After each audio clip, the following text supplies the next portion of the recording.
above all, the NFT and Web3 technology is what drives this experience for fantasy sports players and sports bettors. Yeah. That's what this business is about. It's virtual sports for that purpose. Everything else is just the technology that unlocks it and allowing ownership in our universe so that we get people more engaged and able to participate in the revenue generated by the league. Win all in, play my cards right. Up the ante, one blackjack all night. Roll the dice, let it ride. Water the odds, I got snake. In case you haven't noticed, we love podcasts. In fact, we love building podcasts, everything from development to production. Because of all that, we're building a one-of-a-kind podcast network. If you have a podcast or looking to launch a new podcast, then we should talk. You can message me on Twitter at Eric_Kaz or hit us up any way that works for you. Let's talk about your podcast joining this one-of-a-kind podcast network. You had EA Sports, DraftKings, and now SimWin. So we're going to be a conversation, and I have a lot of questions. And as I go through this whole Web3 world and as it relates to gaming and sports and esports, I'm fascinated by all of it. And someone like yourself with your background, there's a lot that we can learn from it. So I'm excited to spend some time with you. When we look at SimWin and we think about what you all are building there, and you're going to have the digital sports league, fantasy football, and I love the sports metaverse. And I'm trying to understand this a little bit. So let's talk about it. Like, explain this to me, like very basically, so what you all are building. Sure. SimWin Sports builds virtual sports leagues 100% for the purpose of driving 24/7, 365 fantasy sports and sports betting opportunities. So the user experience is that you'll tune in to watch an experience that looks a lot like a Madden game or an NBA 2K game, but you can play fantasy sports against it. There's no off seasons. There's no nights off from stars. There's no pandemic interruptions. There's no labor disputes. None of that stuff. Always available, which is really significant because fantasy sports and sports betting is the largest entertainment sector in the world. They combine for about $500 billion compared to video games, $200 billion, and movies like $120 billion. So a massive opportunity, but sports only operate about 40% of the time. As a matter of fact, the NFL itself, specifically here in the US, the NFL is only operating 4% of waking hours, which is absolutely incredible. So the fact that David and I have had multiple businesses, across EA Sports, across fantasy sports and sports betting startups that we've done in the past, and that was kind of always the stopper, is that this is the last segment that isn't on demand, bingeable, and always available to watch in any way you want, like Netflix, Spotify, any other entertainment sector.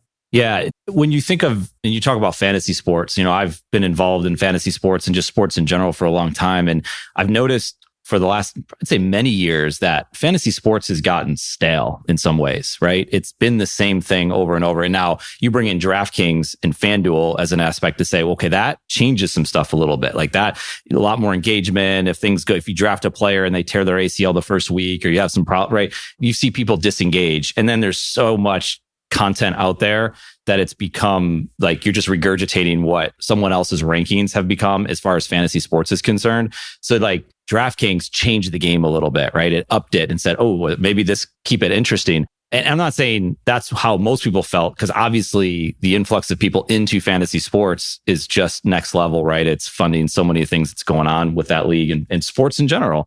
But what I see that you all are building at SimWin, like it's taking it to like that next level. Like, and again, this is the future, perhaps. You're nodding along with me. You seeing the same thing? You're feeling the same thing? Absolutely. I feel that way. In the same way that technology has progressed, from Web 1, right, was just like going online to look at catalogs. Right. Web 2 was really about communicating and attaching fans to brands.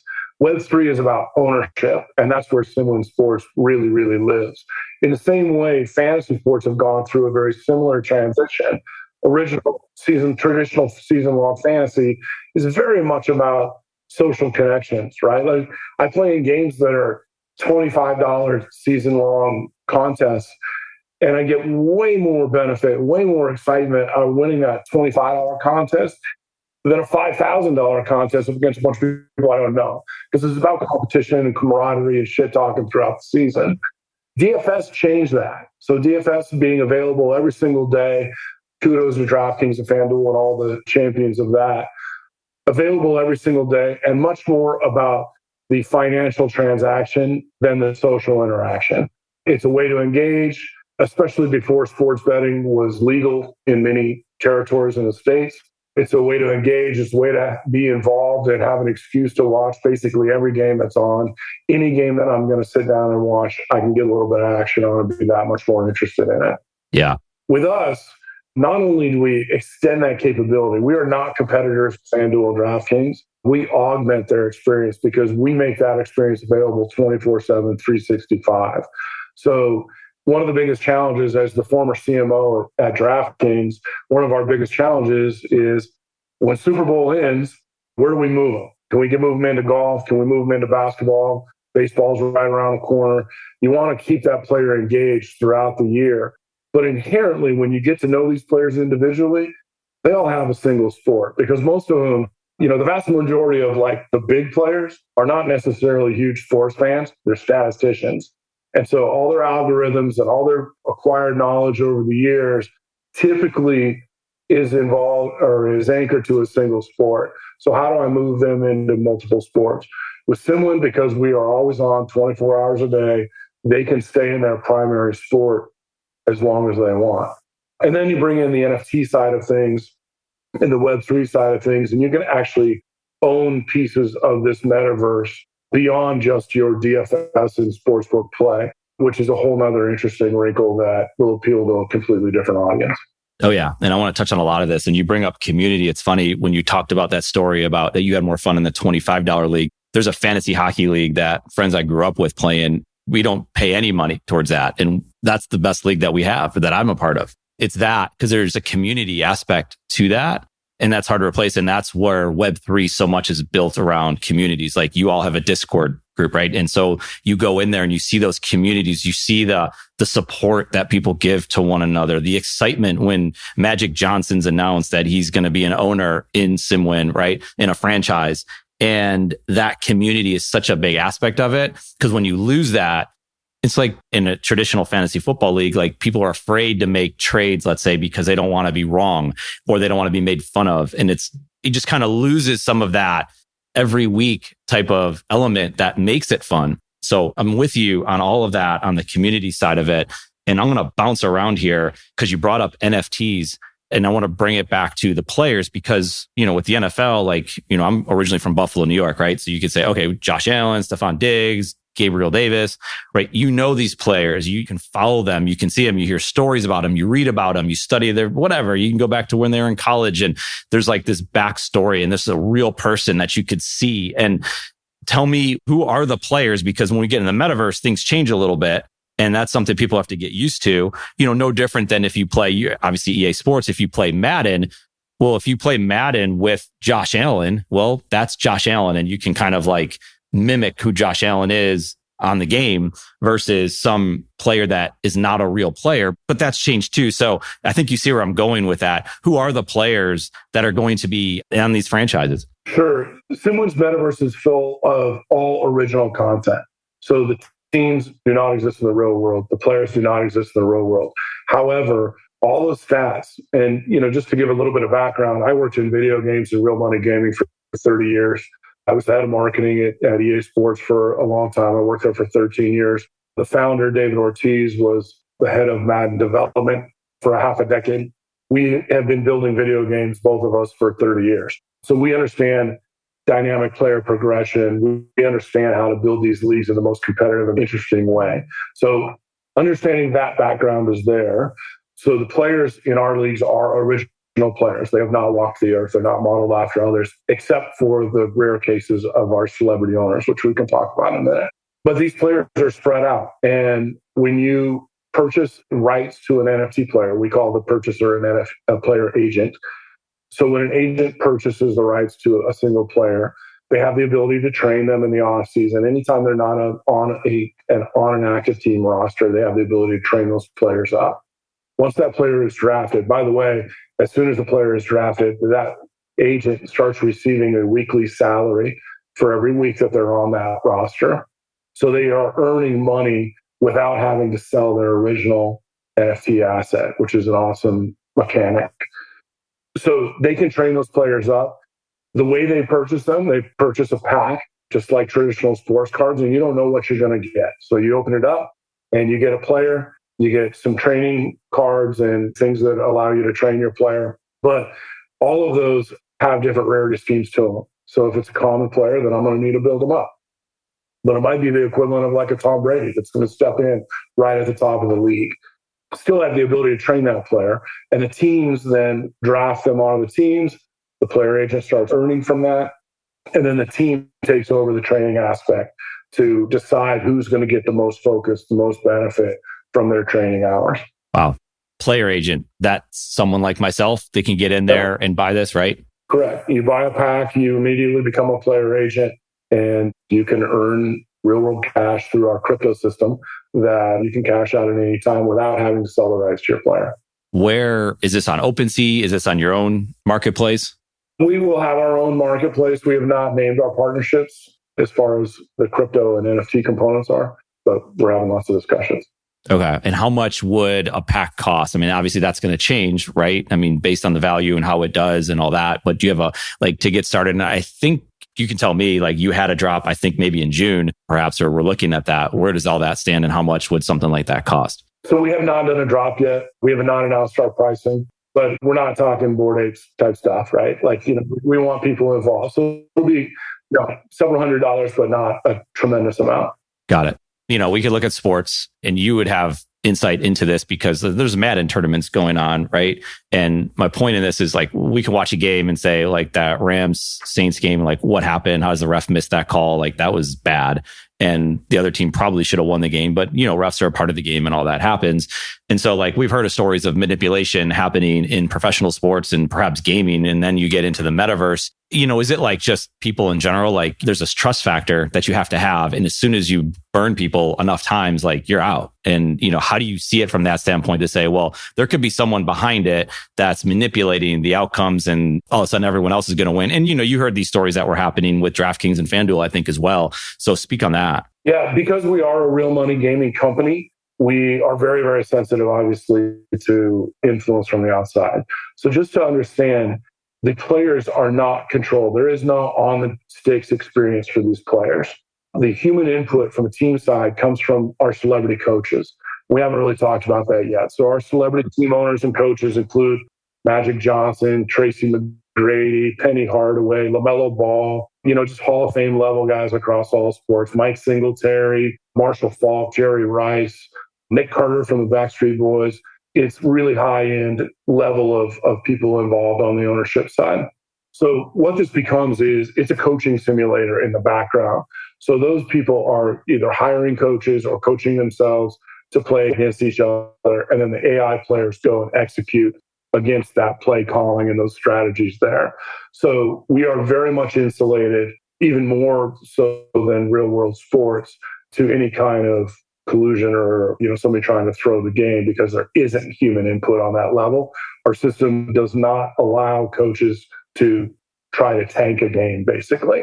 It will always push towards positive and trying to win. Okay. So it could even be more sound in the ethics behind the game than perhaps what we see, right? For sure. And we do a lot of things just to encourage that consumer confidence, because we know that's a possibility that people are concerned there. So in our broadcast, we surface a lot of the stats behind the decision making of individual matchups. So as you know, football is a sport of matchups, right? And finding mismatches and exploiting those mismatches. So when we get to a key point in the game, we'll actually, in the replay, we surface all the decisions that the algorithm checked in order to get that output. So we surface a lot of that information in the broadcast so people understand what they're seeing and why something happened, why a block was missed, or why a running back was able to juke out that DB or whatever it might be. And then additionally, because we are on the blockchain, we store all of our results from every single play and every single contest on the blockchain, so we can go back and show exactly what happened, every single stat that was checked, every random number that was generated in order to get that outcome. Yeah. When this all starts happening, is it this fall? When are you launching? We'll be launching this fall. We're just heading into our alpha and beta phase, so dates are a little bit squishy still as we work through that. But the game is operational and beautiful right now. We'll launch this fall for sure with American football, and then follow that a few months later with basketball, and a few months later with soccer. Then we have other sports in the longer term, but those are the primaries on the immediate launch pad. Okay. And where would someone watch this? Is it going to be online? Is this through different channels? Yeah. Yeah, it's all run in the cloud. So SimWinSports.com will always be available there.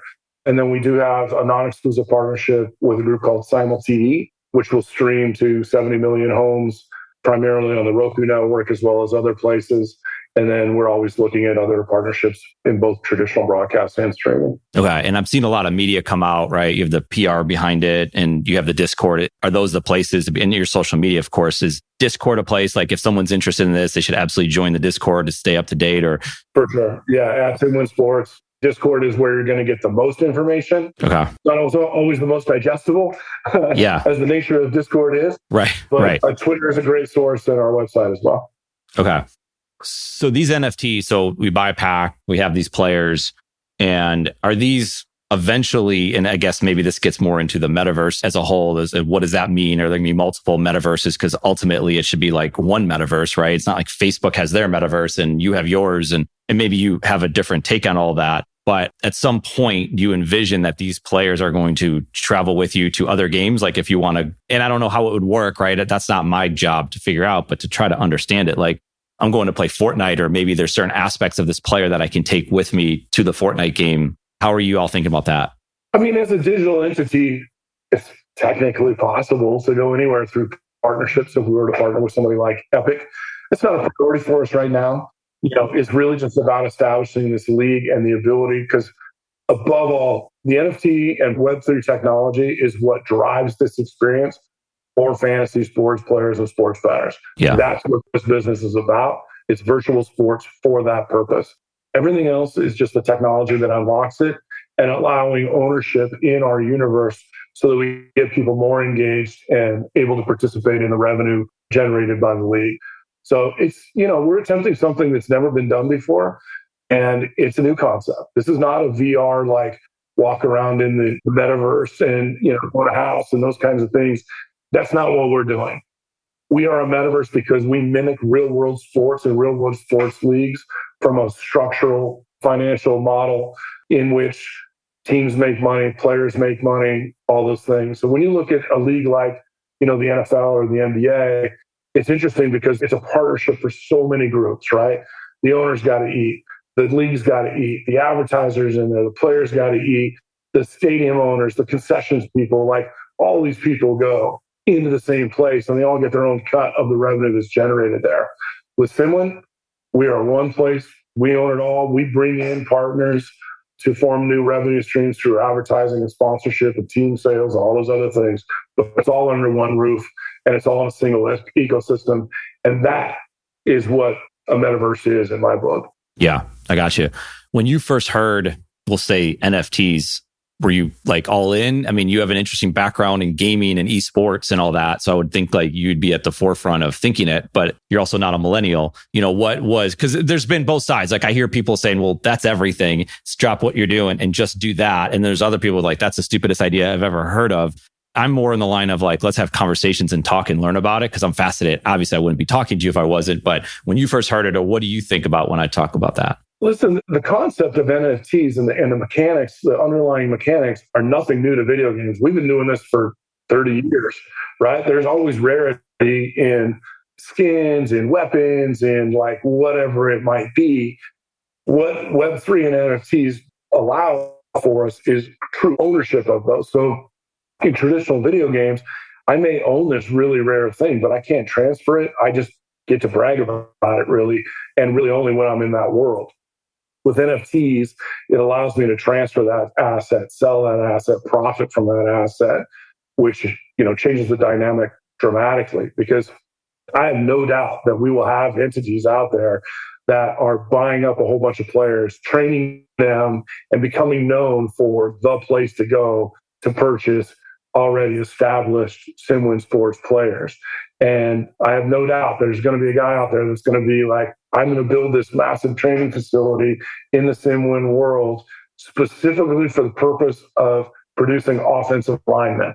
And whether I'm buying offensive linemen that have already been trained up by this person, or I'm paying that person in SimWin crypto to train my offensive lineman, go to his school in the off season before he goes back to the team and kind of juice him up, so to speak, that's going to happen and going to happen quickly. So it's a really interesting opportunity from a community standpoint. So yes, I would say to your original question, the idea of having NFT collectibles, I get it. Like sports cars have been doing it for 1,000 years, but unlocking the utility of NFTs, I think is really where the future is and why we're all really excited.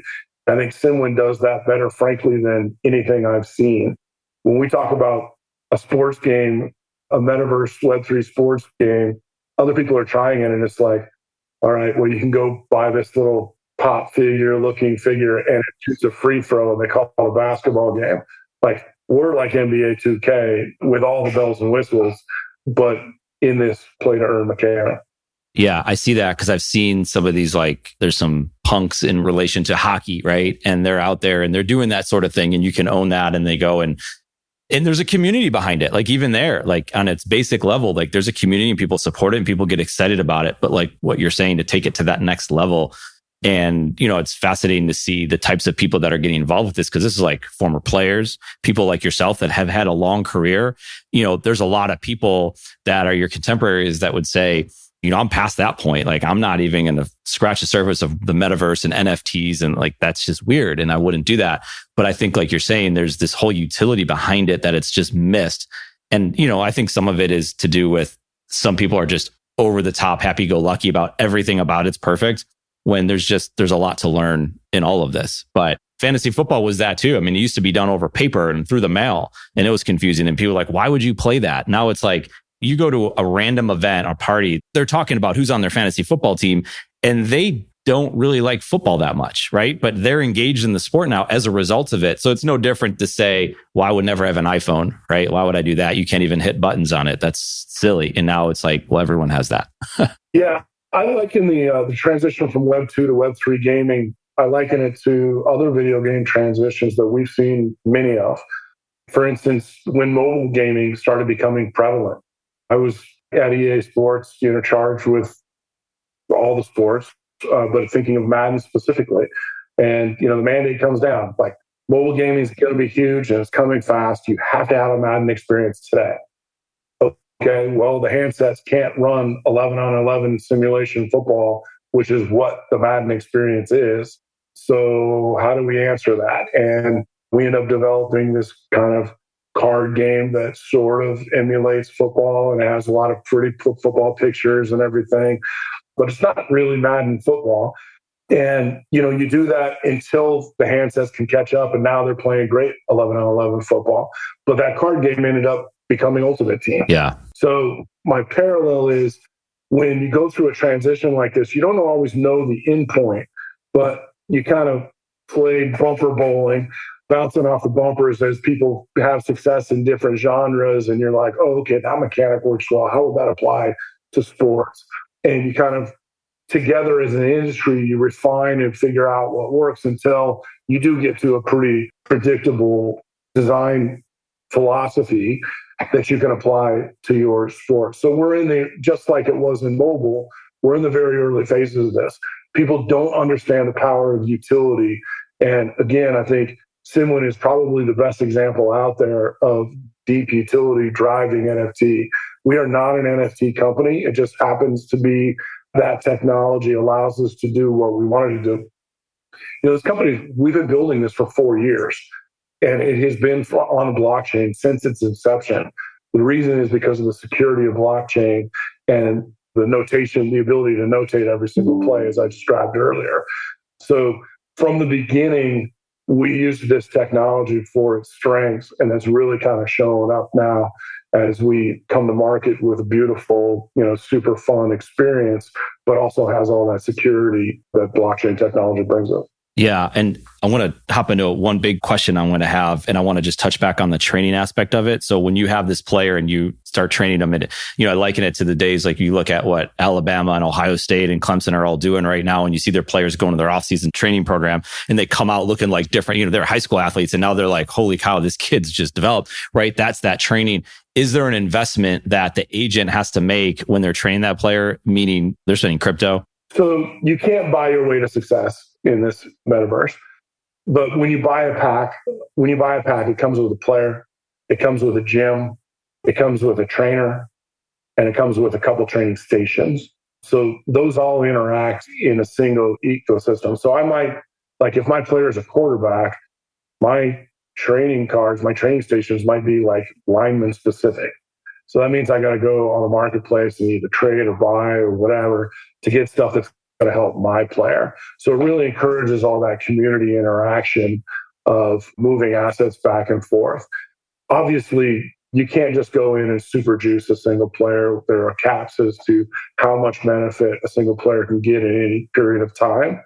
And by the way, all of those elements, the gym, the trainer, the training stations, etc., all have rarity schemes of their own, right? So you can get super powerful ones or you can get more common ones.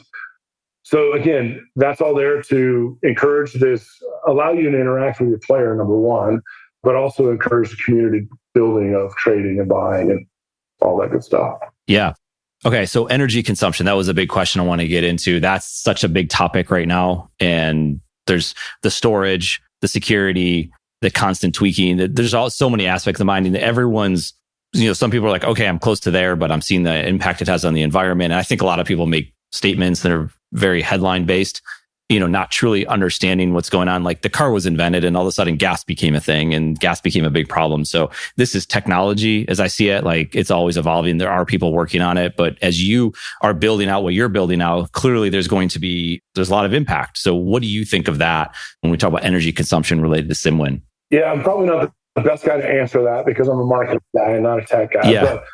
But I will tell you, and to be honest, I don't even remember the terms off the top of my head, but we are on the latest technology of blockchain that is the least power consuming. Like Solana or something like along those lines. We're having discussions of which platform we'll be on, but I'm talking our underlying technology can go onto any platform.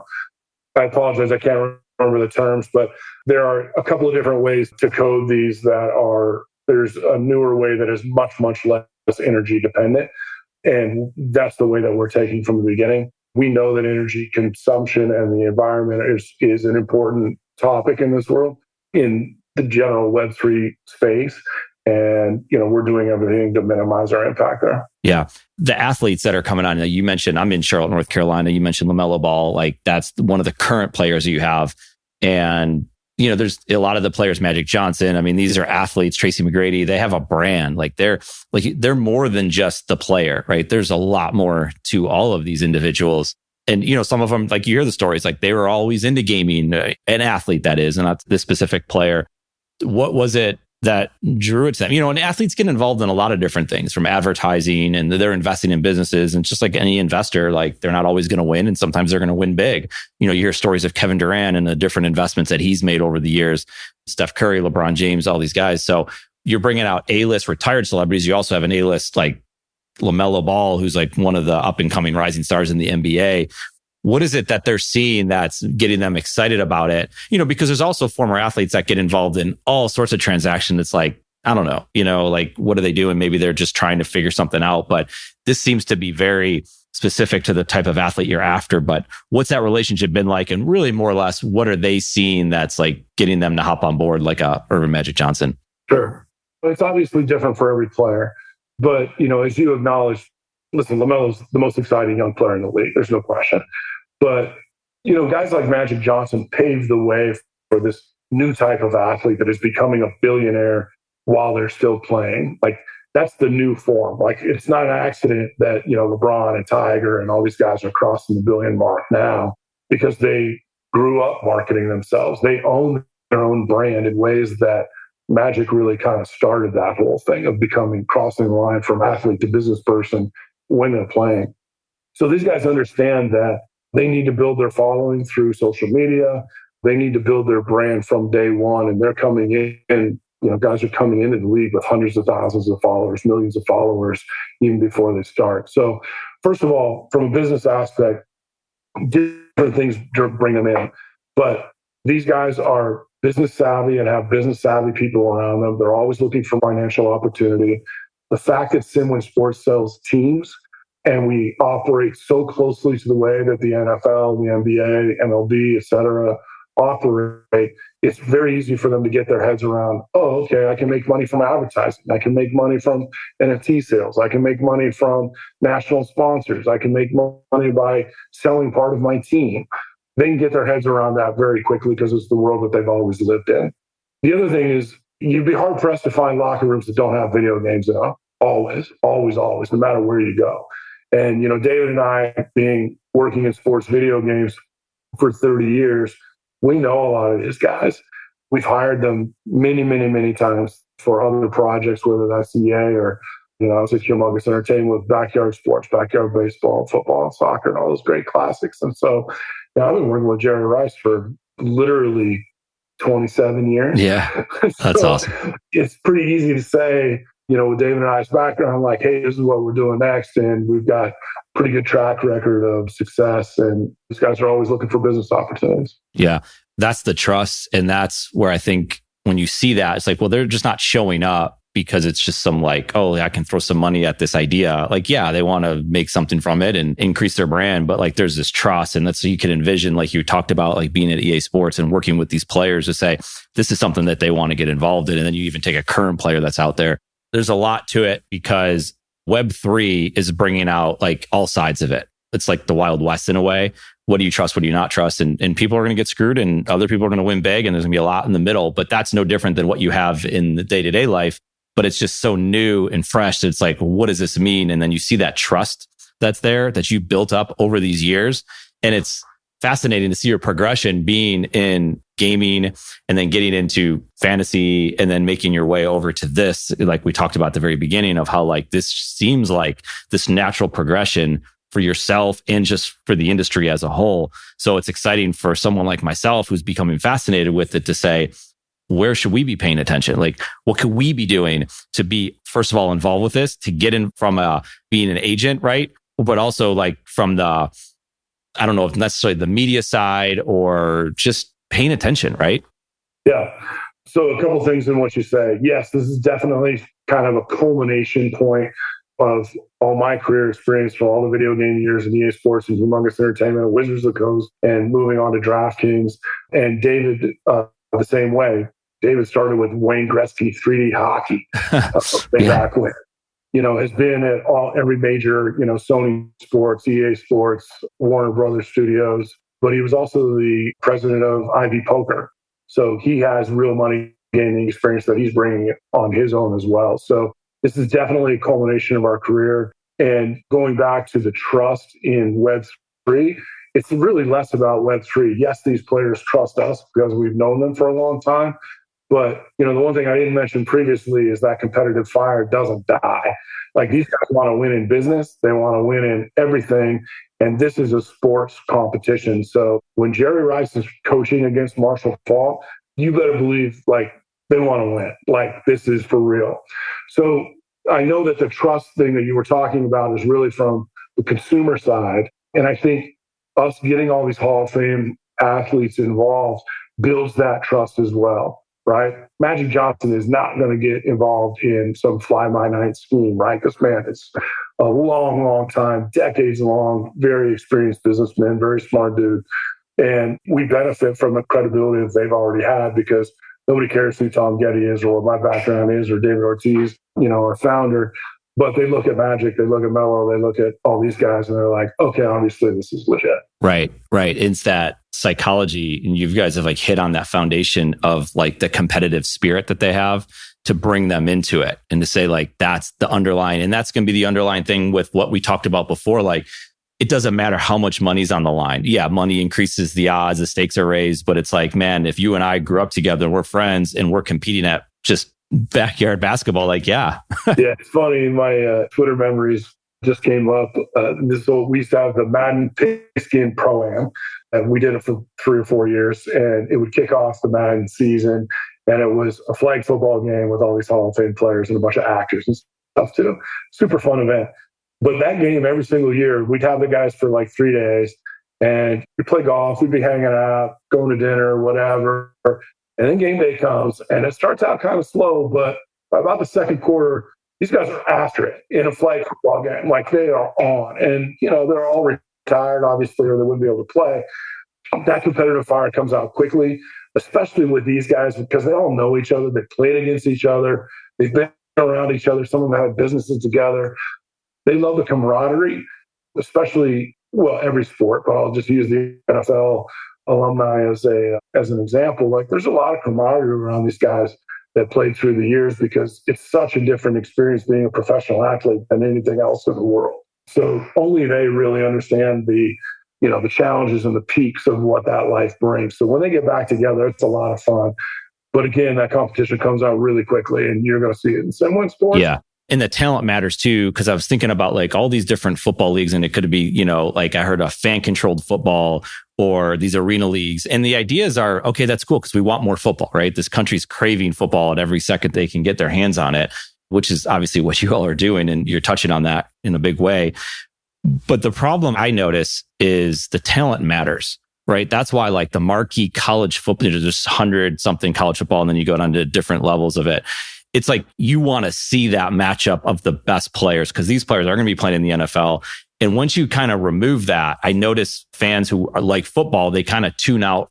It doesn't mean it can't be fun and you should be able to play the sport at all different levels. I get all that. But from like a money standpoint, a revenue standpoint of fans showing up and paying attention and watching this game and engaging with the game, it's hard, right? Football's really hard because, as the NFL's proven, like, if you're down to your third string quarterbacks, as good as those guys are, like if Josh Allen is not playing against Patrick Mahomes, it's like, that's not the same game at all. So you have to protect that. Talent matters. And when you drop down many levels, it's like, well, the quarterbacks just, they drive so much of that sport to where like what you all are building at SimWin, that changes all of that, right? Because it's the gaming experience. It's like, you don't have to tap into we don't get the NFL players. So we're tapping into level 7 of the talent pool. And yeah, that's cool. And it's exciting. And there could be something there, but it's not going to be like this ridiculousness that you guys are all chasing, this aim that you have. Yeah. I mean, the fact that with your NFL example, I'll watch a shitty Thursday night matchup. Right. But it's not going to be the excitement of a real premier rivalry matchup. And what's working for us is the fact that general fans can own a piece of this league through the player NFTs. They're going to tune in because they're going to want to see how their players doing to get better so that they make more money and they can get more invested in the league. Real money gaming, whether that's fantasy or sports betting, those people are going to show up no matter what. Like, I was at DraftKings when the pandemic hit and everything shut down. We were doing $20 million a month in handle on Ukrainian table tennis because it was the only live sport that was going in the world. And that just shows you that people that like action, whether it's in fantasy or in sports betting, they want more. They're going to want that. They want a reason to tune into something. So those two things combining are very interesting. And then another piece of it is the actual broadcast and the entertainment value of broadcast. So one of our team owners and partners is Braun Studios, who you may have heard of. Like, they're a Hollywood production studio. They did The Joker. They did House of Gucci. They've done the latest Ghostbusters. Like, they're kings of that world right now. They've been around for 6 years, and in 6 years, they got 32 Oscar nominations and 6 wins.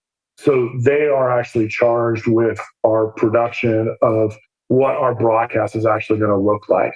So this is not going to be Troy Aikman and Joe Buck staring into a lens in suits. It's going to be much more casual, much more fun. And they're working on that now to see how does it differ.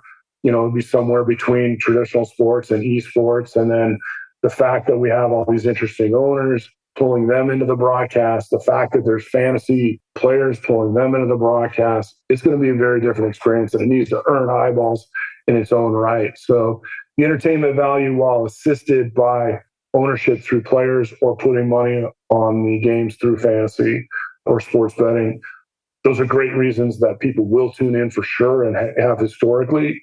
We know that. But then also we know the responsibility that this has to be fun to watch in its own right. Yeah. The traditional broadcast to me, that has also gotten stale. And you just mentioned it to announcers because I watch it, right? I have kids and my son's into sports. He likes playing sports more than watching it, but he'll watch certain things. But you see, they can tune out pretty quick. They can go get their highlights on TikTok or Snapchat, or they can go engage, or they don't need to sit there and consume a 3.5 hour game. There's other ways. And he's got friends that they'll spend a lot of time doing that stuff. And so I was like, well, the traditional broadcast needs to change for this stuff to evolve. And I think that's true. But I also like having this conversation and spending a lot of time learning about what you're doing and other things that are happening with Web3 is to think like, well, maybe that traditional way doesn't necessarily have to change. It's the inception of these new places that can take over to say, well, that's where I can get my fill of that alternate way of consuming sports related content. I think there's truth in what you're saying. I also think that we'll be a breeding ground for the future of sports broadcast, just in the way that everybody recognizes that broadcast needs to change, so that people want to digest it in different ways, not just shorter form, but Manningcast around and Monday Night Football, or my guy Nate Burleson's Nickelodeon broadcast, wildly different broadcasts on the same content. We have the ability, because we're running 12 games a day, 365 in each individual sport. We have the ability to do all that experimentation and figure out what works. And we will vary broadcast based on time of day, marquee matchups. It's going to be different at 3 a.m. than it is at 8 p.m. Yeah.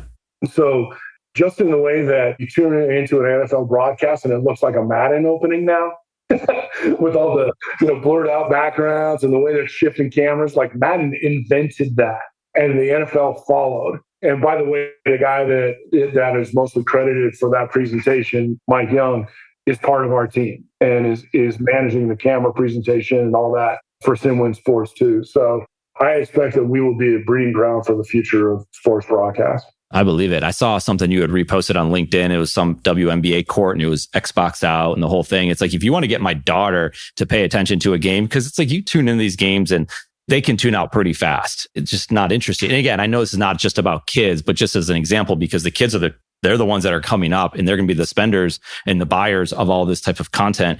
And then you turn on, like you mentioned, Nate Burleson and that Nickelodeon thing that they had going on. I thought it was fascinating. I'm like, maybe I'm one of the few, I don't know, but you said a lot of people are thinking this way. I'm like, this is great. Like, we're watching this part of it. Because first of all, he brings a ton of energy to the broadcast. So individuals matter, but just the way and, the slime in the end zones and different things is just, it's different, right? We've seen so much of the same thing over and over again. Because I've heard people say like, didn't you see this game already? Like, is this an ESPN classic? No, this is live right now. It's like, well, it just looks like the last game you watched, and I get that.